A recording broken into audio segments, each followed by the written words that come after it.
mempresentasikan materi tentang ancaman terhadap negara dalam bingkai Bhinneka Tunggal Ika. Saya Yeti Senita. Saya Sahwa Alisa Sabila. Saya Siva Fauzia. Saya Siti Nuraisa. Saya Muhammad Fauzi. Saya Rahmawati. Bab 6. Ancaman terhadap negara dalam bingkai Bhinneka Tunggal Ika. A. Ancaman terhadap integrasi nasional. 1. Ancaman di bidang militer. Perkembangan di persenjataan militer di setiap negara terus ditingkatkan. Bahkan ada negara yang memiliki senjata pemusnah massal yang berbahan kimia dan nuklir. Suatu negara yang melakukan agresi dikategorikan sebagai ancaman kedaulatan negara, keutuhan wilayah, dan keselamatan suatu bangsa. Agresi ini mempunyai bentuk-bentuk mulai dari yang berskala paling besar sampai yang kecil. Bentuk ancaman militer yang sering terjadi cukup tinggi adalah tingkat pelanggaran wilayah, yaitu wilayah laut, ruang, udara, dan daratan. Bukti wilayah negara kita pernah ada yang dicaplok dan diakui oleh negara lain. Pemberontakan bersenjataan juga menjadi ancaman militer yang harus serius ditangani oleh bangsa Indonesia. Negara Indonesia mempunyai fungsi pertahanan negara yang ditunjukkan oleh memberikan perlindungan terhadap warga negara, objek-objek vital, nasional, dan instalasi strategis dari kemungkinan aksi sabotase.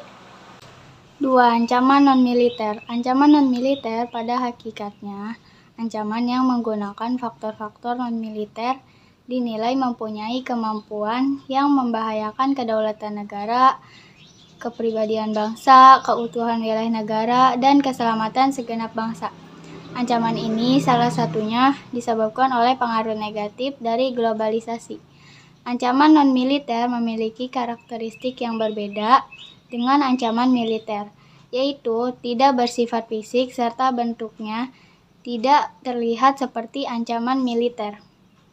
Ancaman non-militer ini berdimensi ideologi, politik, ekonomi, sosial budaya, teknologi, informasi, serta keselamatan umum. B. Ancaman di bidang Impolexos Budhankam. Ancaman adalah setiap usaha dan kegiatan, baik dari dalam negeri maupun luar negeri, yang dinilai membahayakan kedaulatan negara, keutuhan wilayah negara, dan keselamatan segenap bangsa. 1. Ancaman di bidang ideologi. Secara umum, Indonesia menolak dengan tegas paham komunis dan Zionis. Akibat dari penolakan tersebut, tentu saja pengaruh dari negara-negara komunis dapat dikatakan tidak dirasakan oleh bangsa Indonesia. Kalaupun ada pengaruh tersebut sangat kecil ukurannya. Akan tetapi, bukan berarti bangsa Indonesia terbebas dari pengaruh paham lainnya. Misalnya, pengaruh liberalisme. Saat ini kehidupan masyarakat Indonesia cenderung mengarah pada kehidupan liberal yang menekankan pada aspek kebebasan individual. 2. Ancaman di bidang politik. Ancaman di bidang politik dapat bersumber dari dalam negeri maupun luar negeri. Di luar negeri, ancaman di bidang politik dilakukan oleh suatu negara dalam melakukan tekanan politik terhadap Indonesia.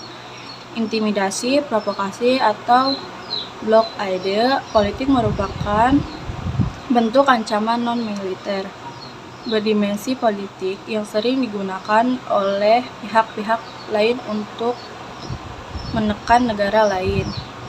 Ancaman yang berdimensi politik yang bersumber dari dalam negeri dapat berupa penggunaan kekuatan berupa pengarahan massa untuk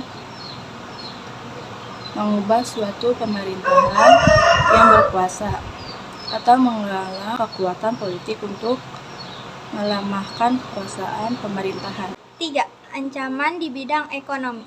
Pada saat ini, ekonomi suatu negara tidak bisa berdiri sendiri. Hal tersebut merupakan bukti nyata dari pengaruh globalisasi.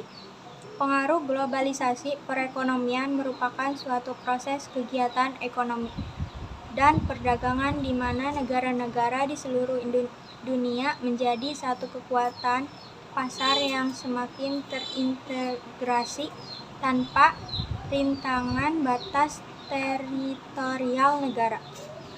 Ancaman kedaulatan Indonesia dalam bidang ekonomi diantaranya adalah sebagai berikut. 1. Indonesia akan kedatangan oleh barang-barang dari luar dengan adanya perdagangan bebas yang tidak mengenal adanya batas-batas negara. 2. Perekonomian negara kita akan dikuasai oleh pihak asing seiring dengan semakin mudahnya orang asing menanamkan modal di Indonesia. 3. Persaingan bebas akan menimbulkan adanya pelaku ekonomi yang kalah dan menang. 4. Sektor-sektor ekonomi rakyat yang diberikan subsidi semakin berkurang. Koperasi semakin sulit berkembang. 5. Memperburuk prospek pertumbuhan ekonomi jangka panjang. 4. Ancaman di bidang sosial budaya. Ancaman di bidang sosial budaya dapat dibedakan atas ancaman dari dalam dan dari luar. Adapun ancaman dari luar timbul akibat dari pengaruh negatif globalisasi. Di antaranya adalah sebagai berikut.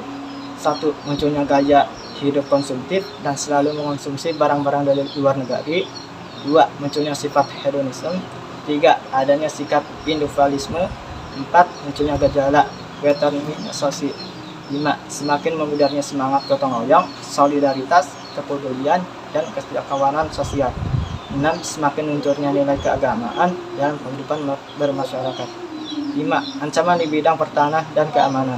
Seiring berjalannya waktu, proses penegakan pertahanan dan keamanan dalam negara Republik Indonesia tidak semudah dibayangkan atau semudah dalam pembicaraan yang bersifat terorisme semata. Masih adanya masalah teror dan konflik SARA yang terjadi pada suatu wilayah memiliki tujuan yang sama, yaitu tidak ingin bangsa Indonesia hidup damai dan tentram. C. Peran serta masyarakat untuk mengatasi berbagai ancaman dalam membangun integrasi nasional. 1. Tidak membeda-bedakan keberagaman, misalnya pada suku, budaya, daerah, dan sebagainya. 2. Menjalankan ibadah sesuai dengan keyakinan dan agama yang dianutnya. 3. Membangun kesadaran akan pentingnya integrasi sosial. 4. Melakukan gotong royong dalam rangka peningkatan kesadaran bermasyarakat, berbangsa, dan bernegara. 5. Menggunakan fasilitas umum dengan baik. 6. Mau dan bersedia bekerjasama dengan segenap lapisan atau golongan masyarakat. 7. Merawat dan memelihara lingkungan bersama-sama dengan baik. 8. Bersedia memperoleh berbagai macam pelayanan umum secara tertib. 9. Menjaga kelestarian lingkungan dan mencegah terjadinya pencemaran lingkungan. 11. Mengolah dan memanfaatkan kekayaan alam guna meningkatkan kesejahteraan rakyat. 12. Memberikan kesempatan yang sama untuk merayakan hari besar keagamaan dengan aman dan nyaman. 13. Berpartisipasi dalam berbagai kegiatan yang dilakukan dalam masyarakat dan pemerintah. 14. Menjaga persatuan dan kesatuan bangsa. 15. Bersedia untuk menjaga keutuhan negara Republik Indonesia. Terima kasih.